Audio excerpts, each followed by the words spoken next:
නවසර ගාලු පුරවර ජනතාවට දකුණුලක ජනතාවට සකල ශ්‍රී ලංකා වාසී සමටත් ලෝක වාසී සමටත් සාමය සතුට රජයන යාමත් පැදුම් ඉදුවන වාසනාවන්ත සුබම සුබ ශ්‍රී සුබ නවවසරක් වේවායි ප්‍රාර්ථනා කරනවා.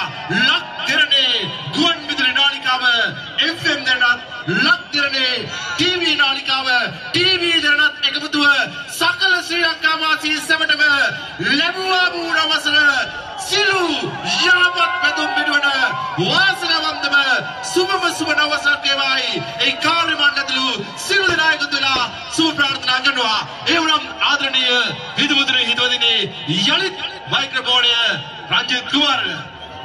හොඳයි. අතනම අපි ආරාධනා කරන මේ වේදිකාවට ගොඩ වෙන්නට කියලා ගාලපුරපති මෙසිද සිල්වා මැතිතුමන්ට එතුමා තමයි මේ උදාර සංකල්පය දායාද කළේ. අතනම එදා හේමකුමාර නානකරගොඩ මහත්මයා පුස්තකාලේ ආරම්භ කරන ගමන 2010 වසරේදී 2011